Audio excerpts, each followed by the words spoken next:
Halo, salam kegajahan. Celaka menak pea, asain napai rege menak pea, ala hole napai gya. Ar metan video re sanam kege sagun daram. Ar tehin do hoyok kana bapla ora le chala lagi to nage ready bada hoy kana. Ar husband ado hana ring ar babu do edit to chala kana tarpore na ha ini dinya baik te da ha ono hor bala sawase. To ona khatir te oni re marang ka kena. Ar ing do ha ready te ade ghari time hataw ke tenya. तो by ready हड़ कना तो ना खातिर ते husband रे आम दो सेता तड़ो ना तारपर बाबू ते किने इदि टो किने तारपर हा आम इदि ने तार अनोडे गिफ्ट को मेना तो आनो को पे नेले गया सेत लेन खान जा होया इन तो कागे गोटा तो सुनो सिन दो हटका আর হে কাতে হা বাগাও হয় আর তো चलिए तेहन दो कना भोज छला बापला चला लेना बापला चला तो माधे रे चला लेना तो बसा ते को बापला लेना होते दो और इले तो चला होया चलकानी बहु को आगू कदेया तो हाँ नेले होया और वीडियो रे कंटिन्यू तहन तो उनसे चलका होया कना और आडिगान वीडियो हाँ का कोला कते मेना किंतु अपलोड रे समय गे बई नामदा तो चिकाया पे माने एतो दिसम को चला होय लेना हरबरो तारपरे ओंडे हम मामड़े ताहलेना मामड़े रे ना होंका सेरकम वीडियो बगे बई कोला दाड़े कावदा आ पेड़ा को नेता ताहलेना तारपरे उनको लगी इसिन बसांग एम माने वीडियो के बांग करा होय कना तो इनके कटी कटी वीडियो को होय कना ओना गे हम इतनी शेयर पे और चलो नहीं तो रेडी बड़ा होय कना आहा हस्बैंड है कता हा चलो चला होया और नॉय निया साड़ी पूजरी हरा ले आ नॉय तो और उनका ओकेशन छड़ा नवा को साड़ी तो बम हरक दाड़े से और इमनिते तो साड़ी के नेता दो हरक गे बागी होय कना जा शॉर्टकट बाजार को चला जो तो चूड़ीदार गे तो साड़ी दो नौका बापला करे छड़ा ओकेशन छड़ा बम हरक होय कना और चलो तले हाँ नेता हस्बैंड हिजुआय तारपर हना एतिया एडमिटenya हाँ नेता हाँ बम रेडी कना जदी रेडी बाय नामेnya से दमे हाँ बेचारो आय राखी फाइनली सेटर होना और निया दो होना पहिलो गेट एकदम मेन रोड साइड रे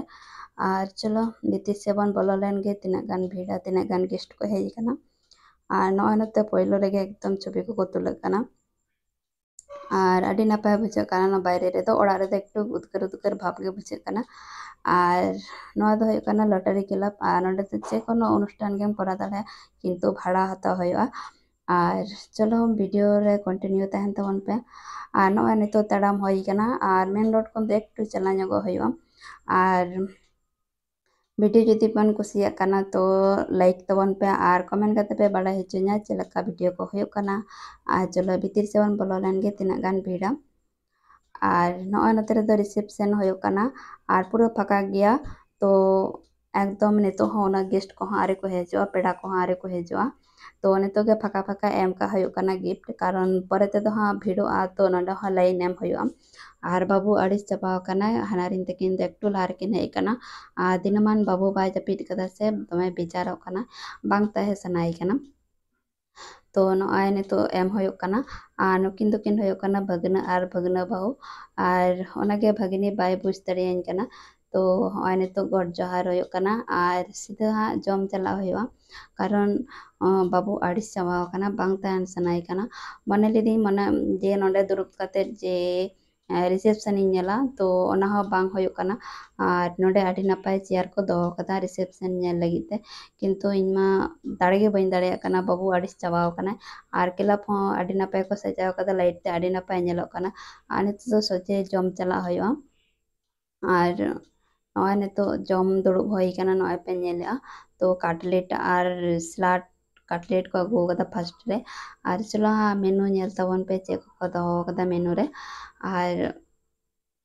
आले के फर्स्ट पेज तो एखोनो फर्स्ट पेज बाको पेरे चाबा कदा मेना गया आडी आयमा खाली गया तो एखोनो गेस्ट को आरे को हिजुआ से पूरा फाका गया आने तो 9:30 बजा खाना लेट तेगे जम को आरंभ हो कदा और मने लेदिन जे दुड़ुब कते गाटी रिसेप्शन नेलिंग किंतु बांग होयो कना और हनारिंग होय बेचारो कना तो हनारिंग कटी एने नेल लगी और नॉय फाइनली तो जम सत होई कना और अरुब कते नोडे लिंग तेंगो कना तो अलिंग हो कटी एने लिंग नेला और आडे आयमा गे जियत भारत को हेय कना चलो आपे हो एने नेल तबन पे और फाइनली उडूंग कते लिंग नेल के चेयर को पूरा पका गया आने तो दुड़ुब कते नेल होया कटे जियत परत को चेका को एनिक कना।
हाँ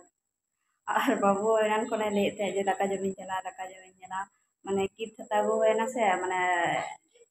हेज तोरा ले दा कार दाका जम चला हो माने गिफ्ट किरिंग माने गे माने भोज जम हाँ गिफ्ट आमी जाने ना गिफ्ट की আছে আর আডি ঘড়ি কো এনে কানা তারপরে আর বিয়ের পরে কো হেনে কানা আডি মানে আডি চেরা কো এনে কান থাকে আডি রকম স্টাইল তো এনে কান থাকে না কো আর আর এত অঁডে গরম বুঝাᱹᱜ কান থাকে সে আডি জোর ভাবসানে গরম কিন্তু বাইরে রাস্তা রে ভাগে বুঝাᱹᱜ কানা আর ওড়াগ হেজ না নিতো দো আর আডি তোর বাজে না প্রায় 11টা হ্যাঁ তো ঘুম পাচ্ছে আর এনা সে এনা জাপিদ আর এনান খন মানে দাকা জম তুলি থেকে হ্যাঁ জাপিদ ভালো এবার চলো ঘুমাবো ড্রেস গুলো চেঞ্জ করো আর হাজবেন্ড হ্যাঁ হানারিং আগুই চালাও কানা তো উনি হ্যাঁ আগু বালে সবার তো মিদ ধাতে ᱚᱱᱟ ᱠᱷᱟᱹᱛᱤᱨ ᱟᱜᱩ ᱦᱟᱸᱜ ᱪᱟᱞᱟᱣ ᱠᱟᱱᱟᱭ ᱟᱨ ᱱᱤᱛᱚᱜ ᱫᱚ ᱰᱨᱮᱥ ᱠᱚ ᱪᱮᱧᱡᱽ ᱵᱟᱲᱟ ᱠᱟᱛᱮ ᱟᱫᱚ ᱡᱟᱹᱯᱤᱫ ᱦᱩᱭᱩᱜᱼᱟ ᱟᱨ ᱛᱮᱦᱮᱧᱟᱜ ᱵᱷᱤᱰᱤᱭᱳ ᱪᱮᱠᱟ ᱯᱮ ᱵᱩᱡᱷᱟᱹᱣ ᱠᱮᱫᱟ ᱛᱚ ᱠᱚᱢᱮᱱᱴ ᱠᱟᱛᱮ ᱱᱤᱥᱪᱚᱭ ᱯᱮ ᱵᱟᱲᱟᱭ ᱦᱚᱪᱚᱧᱟ ᱟᱨ ᱤᱧᱟᱹᱜ ᱪᱮᱱᱮᱞ ᱨᱮ ᱡᱟᱦᱟᱸᱭ ᱠᱚᱯᱮ ᱱᱟᱣᱟ ᱜᱮᱭᱟ ᱩᱱᱠᱩ ᱫᱚ ᱞᱟᱭᱤᱠ ᱥᱮᱭᱟᱨ ᱟᱨ ᱠᱚᱢᱮᱱᱴ ᱫᱚ ᱟᱞᱚᱯᱮ ᱦᱤᱲᱤᱧ ᱛᱟᱵᱚᱱᱟ ᱟᱨ ᱪᱮᱱᱮᱞ ᱥᱟᱵᱥᱠᱨᱟইᱵ ᱫᱚ ᱟᱞᱚᱯᱮ ᱦᱤᱲᱤᱧ ᱛᱟᱵᱚᱱᱟ ᱧᱟᱯᱟᱢᱟ ᱵᱟᱭ ᱵᱟᱭ